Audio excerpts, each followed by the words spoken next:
Everyone, if you are interested in becoming a pilot, stay tuned.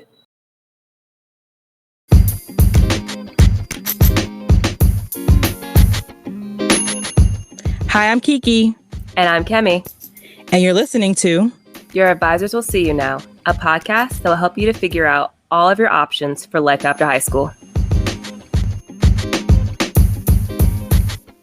Hey everyone, and welcome to another episode of Your Advisors Will See You Now. If you are new here, we talk about all things and all options for life after high school. Today we have our career chat where we interview people in different career fields so you can actually understand what it is that they actually do and how they got into that career field. So today I have DJ Birch with us today. And DJ has been an instructor, instructional designer in one form or another for most of his professional career. A product trainer, a skills trainer, a process developer, a copywriter. DJ's career has been about enabling others to deliver experiences. The bulk of his experience was with the company that invented noise cancellation, and its very first use was for pilots in aviation headsets. Now, he advises new student pilots as to how to maximize their training and bring their experience to new heights. So today, we're going to invite DJ on, who is the Director of Admissions and Business Development at Florida Flyers Flight Academy, so he can give us some more information on how to become a pilot. Thank you, DJ, for letting us have you on today. Kemi, it's an absolute pleasure. I appreciate the invite. Thank you. And your bio is so great. I love hearing your journey of how you end up being into here today. So it sounds like it started with the aviation for noise cancellation, and now you're here working in admissions and giving people more direction on how to actually become a pilot. So I love hearing the story how you got here. Well, thank you very much. It's been a fun journey. It's each step seems to bring me closer to the cockpit, right? So aviation is fascinating because, like many industries, you think of the primary thing. In this case, you think pilot, you think of airline. But when it comes to aviation, there is a whole breadth of activities that support airlines and support aviation in general. So for instance, I was working for the company that invented noise cancellation, which then became aviation headsets for pilots, which is now an industry standard.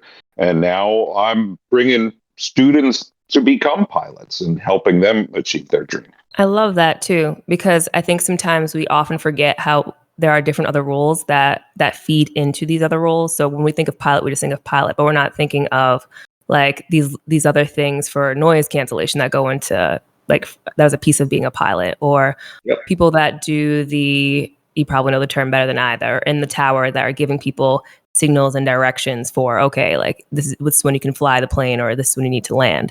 So there's all these other pieces as well. Great example. Yes, air traffic control.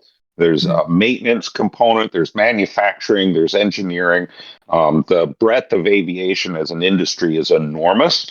And working anywhere in that industry as a licensed pilot will be a huge benefit. So getting into flight academy, most commonly, the end goal is to become an airline pilot. That's the highest echelon of civil aviation licensure. It is literally the peak of the mountain. But there's so many other things to do with a pilot's license. And of course, you get to fly. And if you're doing it as a commercial pilot, you get to fly for money. So it's all very good and exciting. Awesome. Can you please tell us a little bit about what types of pilots are there? So you mentioned private and you mentioned commercial. Can you break those down a little bit for us? And if there's any more, can you give us more information on those? I'd be happy to. So there's a lot of confusion when it comes to the semantics of aviation licensure. A private pilot license is a lot, as you might imagine, what your driver's license is. It's the government of the United States giving you the permission to do something in that vehicle. So a private pilot license allows one to operate a single engine aircraft under VFR, visual flight rules, meaning on nice sunny days, you can buy a plane or rent a plane and fly yourself or your friends or your family, but you can't do it for money. You're not experienced enough. You don't have enough ratings. You don't have enough credentials to operate that as a more advanced pilot. That's what a commercial pilot does. So a commercial pilot is a higher level of licensure that demonstrates to the Federal Aviation Authority a particular level of expertise, expanded knowledge, expanded experience. You're in more situations, you've done more things, you've flown in more conditions, and to then do it for money. Everything with aviation, when it comes to a license gives the operator the permission to do something. A rating expands the utility of a license. For instance, a private pilot license gives the operator permission to operate a single engine aircraft under visual flight rules. An instrument rating allows that pilot to operate in instrument flight rules or cloudy days. One thing you don't think about often is that unless you're on the plane and you've been on a plane before, right? You've opened up the window, you can't see anything outside. You just assume the pilot knows where he or she is going. But the pilot has to rely strictly on instruments at that point when they cannot see anything around. So an instrument rating allows the pilot to operate the aircraft in those conditions. So the more things you want to do with an aircraft, the more ratings you need. That was a great breakdown because I have very basic knowledge of becoming a pilot. So you're even just enlightening me now. Because when I initially thought private, I was like, oh, that's the smaller planes. But no, you're saying no. You have private is if I wanted to drive, not for money. Commercial is, so it sounded like it can be like those large planes when you think of Delta, JetBlue, or even if you have like those private planes for celebrities. That's more of the commercial is that what that is that you're talking about?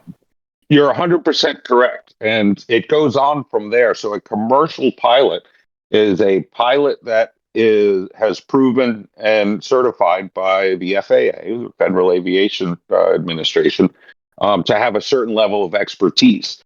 But it goes beyond commercial because then there is a type rating, which means the type of aircraft you're allowed to operate. So in what we do in flight school is operate in what's called general aviation. So it's piston engine aircraft, typically flies at 10,000 feet or under, non-compressed cabin. So you don't have a pressurized cabin. You're working with a piston engine as opposed to a jet engine. A jet is what you would see on an airliner, or you've heard the term private jet, right? That is a type of aircraft. You need a type rating to operate that type of aircraft. So an airline pilot is the highest level of licensure one can achieve in civil aviation.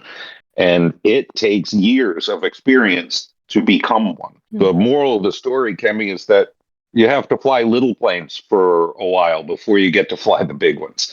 And you sort of graduate as the more ratings you get, the larger your aircraft and the more complex type of aircraft you're authorized to operate. That's a good breakdown. Because I was actually wondering that too. I was like, do you start from like point A, private, and then work your way up? So that's a great way to put it. Can you, however you want to break this down, I was going to ask, what is the educational journey and specific training required? Because you definitely mentioned so much information about the type of hours, the type of ranking, in the best way, I guess, and as simply as you can do it.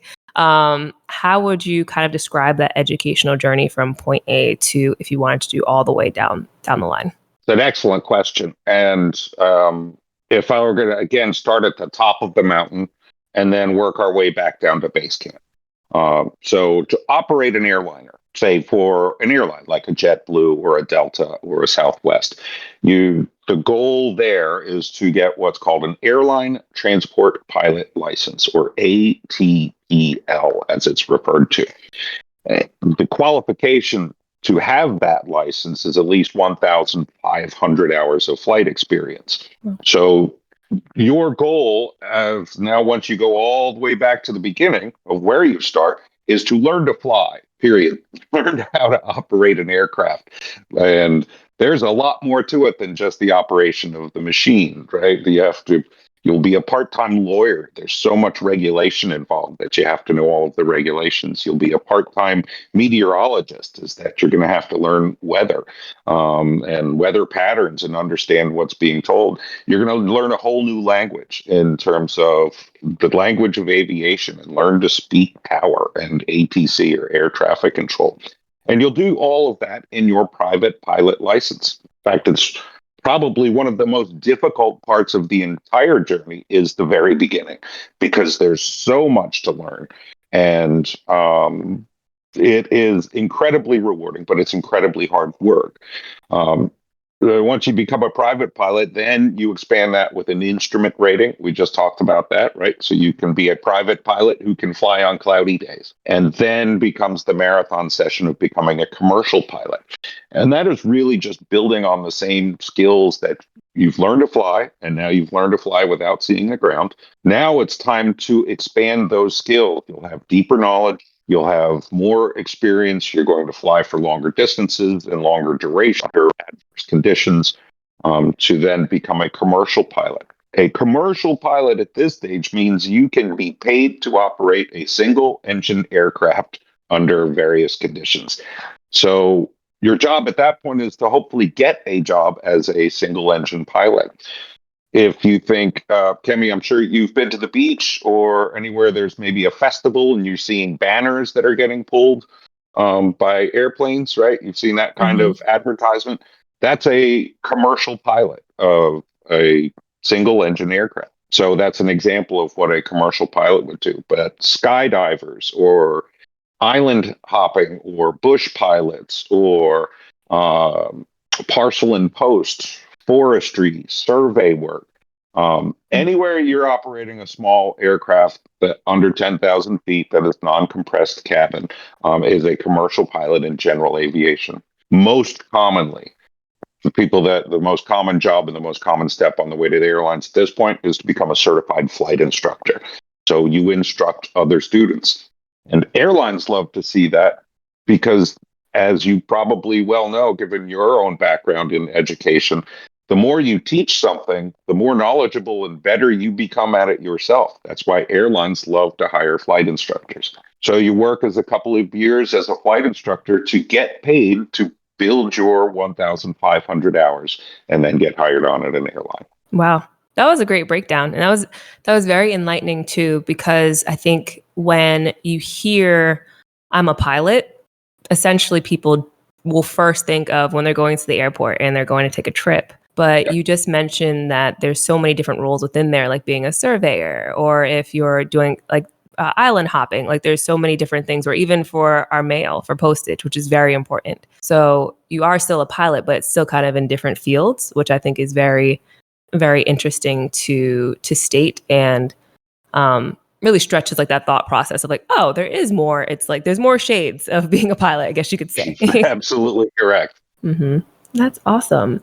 So my next question is, and I guess now with that information, it can look a little different, but I guess maybe could you talk us through like what a typical day-to-day would look like for most pilots? So it's a great question. Obviously, you have to love to travel. I mean, that's kind of sort of built in with the territory, right? If you're operating the fastest machines on Earth, then you're going to travel. So if I think about an airline pilot, which is again what most are aspiring to be, it's a like any journey, you start at the beginning, right? So if you think about this in terms of steps of a career, you'll be handsomely rewarded. It can be very lucrative, but you're going to start at the beginning. So as an early pilot, when you get hired on by an airline, you won't actually be the captain. You'll be what's called the first officer or the second pilot in the cockpit. So on the flight deck, there's a captain who's the pilot in command, or PIC. And then there is formally referred to as co-pilot, but it's first officer, really. And you will work as a first officer. All airlines need a minimum of 2 pilots on board. So that is, you work as a first officer for a year or 2, and then move your way up to become a captain.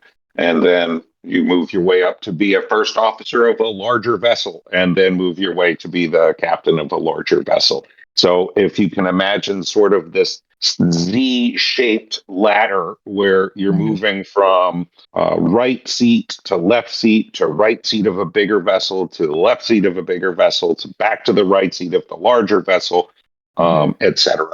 And it takes years to years and patience.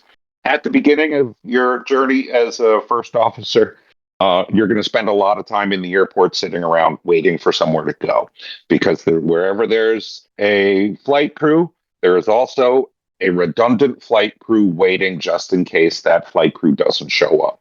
And that's called a line.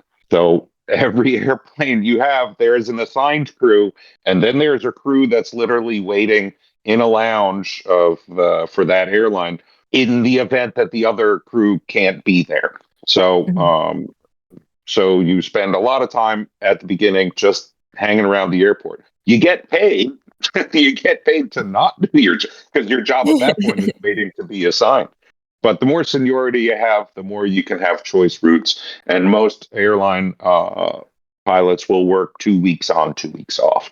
So you won't be in your home bed for 14 days, but then you could have 3 weeks at home not working at all. And the beautiful part about that, when you think about, Kemi, you work in a podcast, which is terrific, but most of us 9-to-5ers are ham and egg type, are commuting, right? As an airline pilot, you can live anywhere within a 12-hour flight of your hub city. So we have folks that live right here in beautiful St. Augustine, Florida, where their home city is LaGuardia, right? So they're based out of New York, but they live at the beach here in Florida. So, it's because they can be at their home airport within a few hours. Wow. This is very insightful. I have not really thought of it in this kind of way. And also, I must say, has built some of my confidence too, because I do fly a lot I've flown so much when I used to travel for school. And even I do work at like another organization right now where we do traveling as well. So there are always times in my mind, I'm like, I do not know this pilot. I don't know. I do not know this person. I do not really know how the training is.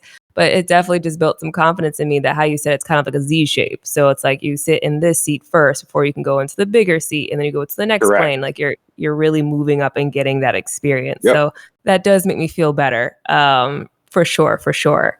And then also just enlightening in terms of where you can live within a 12-hour radius of your hub and work 2 weeks 2 off. I didn't even think about the 2 weeks 2 on or 3 weeks off. That's really interesting. I had no idea. Is there a reason why they do certain weeks on and off? So it's a great question. It's, again, not a 9-to-5 job. So, you could have work days that will span 15 hours or longer, right? So there's a finite number of hours that the FAA allows pilots to accumulate every month and every year. So as airline pilots, you cannot fly more than 1,000 hours a year. So airlines want to make sure that you are meeting those and not exceeding what this is a federal law. So the easiest way to do that is, because you're going to be you literally not quite on the road, you'll be in the air, but you could have a week that starts off in LaGuardia and then goes to Chicago, to Miami, to Austin, to back to Chicago, to Minneapolis. You'll bounce around the country. You won't spend a night in your own bed for 10, 12 days. And then you get to go home and spend a few, and that's all to manage your hours and manage fatigue. That makes sense. That does make sense. What are, as you stated before, you need to enjoy travel. I was going to ask, what are some specific skills and qualities that are essential to being successful in aviation? And you touched base on this briefly earlier as well, when you were talking about kind of learning like a new language in some aspect as well. Yep. So I'd say this to all of our students here, especially on their way in. You have to love learning. It is, not everybody can be a pilot. And as a pilot, you will spend a lifetime of learning, because regulations change regularly. The physics of flight doesn't change at all. Physics are physics, but the way the vessel or the machine generates that lift or works with that lift will be different from vessel to vessel. So you have to learn constantly. As a new student pilot, and I tell people this every single time, and it's only until a few months into their journey that people say, "Boy, were you right?" You're going to spend 3 to 4 times the amount of time studying and in the books than you will in the actual aircraft, because some traits that it's helpful to be good at math. It's not a requirement, but you can't be frightened of math because you will use trigonometry, you will use physics, you will use algebra, but it's unlike an academic pursuit where you're learning these things in primary school, where they may be presented in an abstract way or in a way that's out of context. You have immediate application. If you think about where you're going to use it, say you have to navigate from a moving vehicle, and calculate your distance to a fixed point as you are moving. And you will be continuously changing the angle of which you are getting to a fixed point, trying to understand how the invisible forces are working against you, right? So wind is going to affect your fuel consumption. It's going to affect your altitude. Weather is going to be the biggest driver and the biggest variable that you always have to contend with as a pilot. And it's going to change your trajectories. It's going to change the way you burn your energy, and it's going to change the way you navigate. All of those things require different applications of math in continual application. But again, it's not like a word problem where you're trying to figure out if a train left Boston at 4:15 carrying 87 passengers, what color shirt was the guy wearing in Minnesota. I'm using that as how I remember word problems. No, this is a real life problem that you have to solve. You're given a formula. If you know how to bunch in the variables and get the result, you just have to be confident in how to execute that formula. But that's just math. That's just math. There's the whole meteorology component, which is, again, a lot of studying involved. But once you get to that and you get to apply that, and then you really focus on the fun part, and that's operating the vehicle, right? And so that is in being a successful student is really, it's good study habits and really throwing yourself into it. As far as being a good pilot, understand you are building 2 resumes. One is your flight logs. Your flight logs are absolute quantifiable experience. It's not like a resume where you can, everybody gravitates towards the word dynamic. Dynamic, results driven, dynamic person that loves doing dynamic things. No, your dynamics are measurable and validated by the FAA. You have X number of hours in this type of condition in this type of aircraft. So that is beautifully quantifiable evidentiary experience. But you're also building your resume. What kind of person are you? How do you present yourself? What kind of candidate are you? What's the diversity of your experience outside the aircraft? How do you contribute to your community? So, like most job seekers, right, you're looking for a job in a specific field. In that field of aviation, your flight log is your quantifiable resume. What you do outside the aircraft is your, qualitative measures. So you have 2 resumes to build as a pilot. But first, you have to be a good student, and that's how all pilots are created. That's awesome. It's a really good, well-rounded picture of what goes into being a pilot or becoming a pilot, or where your head needs to be. Because I think we automatically think of, we're going to fly. It's like, but there's a lot that goes into that as well. It's not as simple as just taking off. So that was a great picture. What are the highlights and the challenges of this career? So, great question. We'll start with the challenges because I'd rather end with the sweet. So start with the challenge. Like anything, it's subject to the whims of the economy. For one, if you think about, let's just take most recently, the pandemic was incredibly disruptive to everything. Still is. Most industries haven't recovered. Airlines mostly so. Is if you think about it, at any given moment, there's nearly 1 million aircraft in the air around the globe.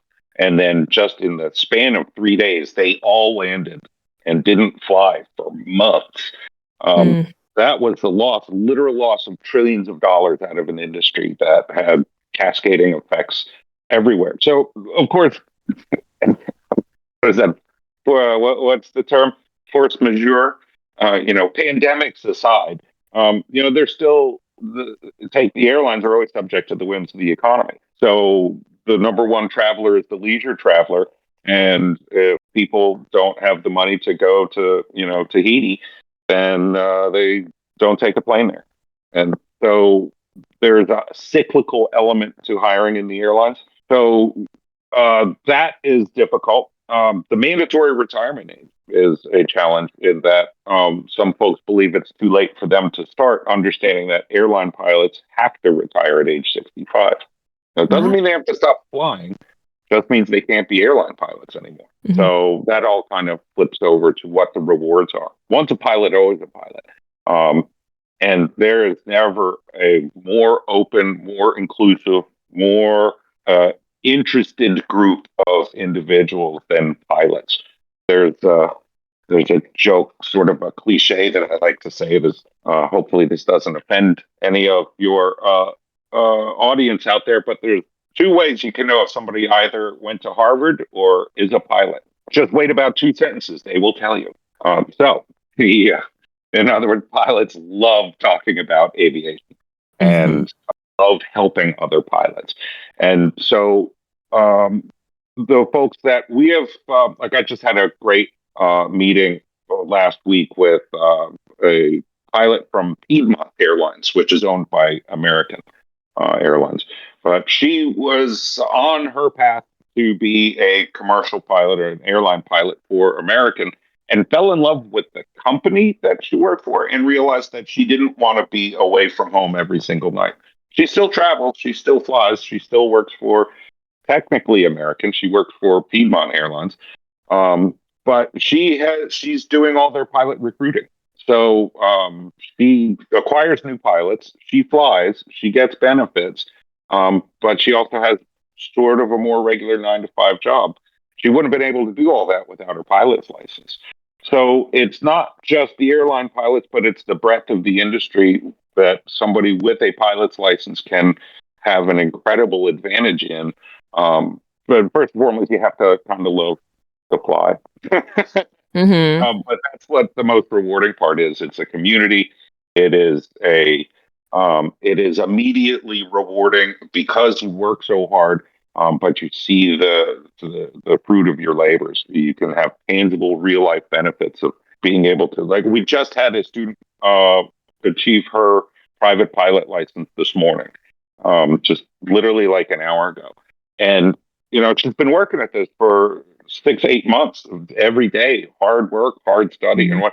and just to see the glow on her face when she gets to ring the bell and our designated pilot examiner hands her certificate, and I get to announce to her, the United States government trusts you to operate a 12,000-pound vehicle and get it in and out of the air safely. So just that part alone, just it gives me chills thinking about it. That's amazing.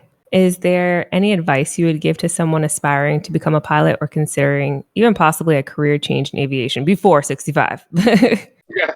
So so again, airline pilots have to retire at 65. So we'll take like our chief instructor, for example, was an airline pilot. I'm sure he doesn't want me announcing his age, but let's say he's over 65. So now what he does is he flies for fun and he is our chief instructor, meaning he is responsible for all of the instruction that happens in our academy. And so he loves to build new pilots. So he's, multiple careers out of this one thing. But the advice I have for anybody who thinks they want to fly, take a discovery flight. First and foremost, it's at any flight academy or your local regional airport. You should take a discovery flight, and that's called that is because that's where you discover whether you absolutely love it or it's not for you.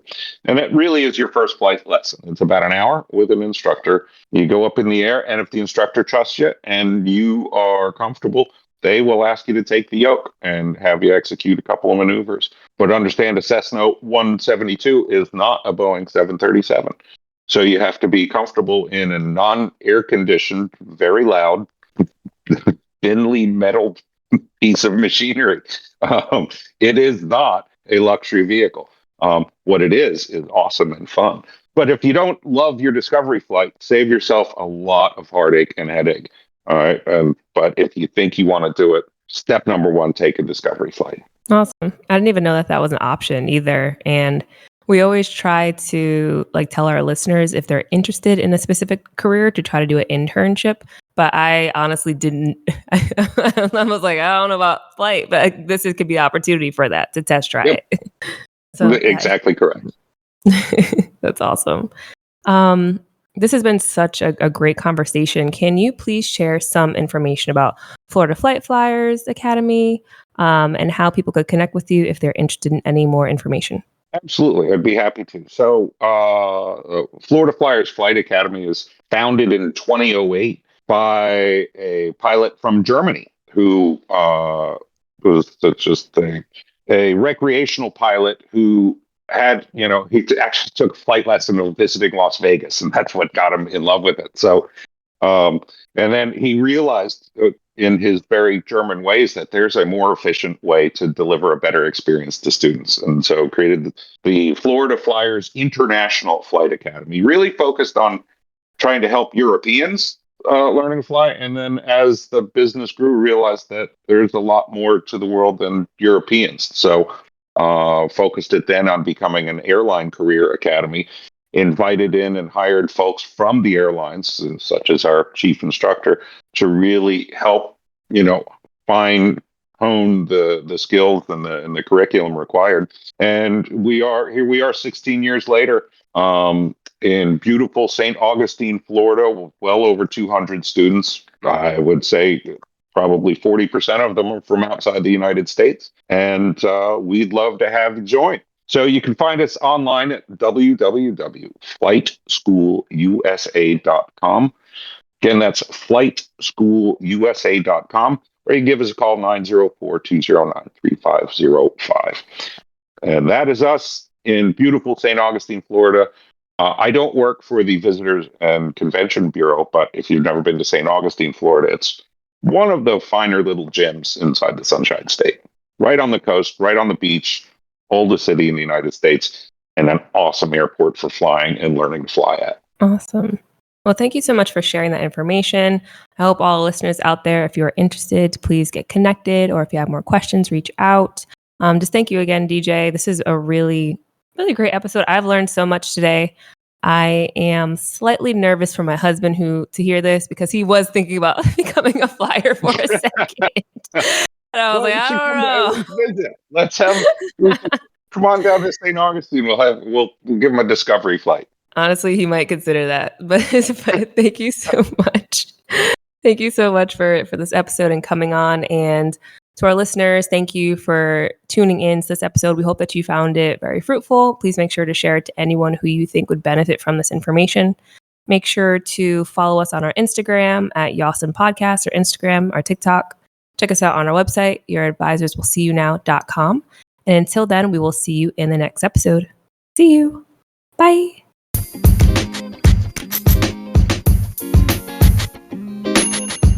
Thank you, everyone, for tuning in and listening to the latest episode of Your Advisors Will See You Now. Please make sure to follow us on all of our social media pages and check out our website. Take a look at the show notes below. And please make sure to subscribe and share this podcast. Also, show us some love and please leave a 5-star review. Catch you next time. See ya.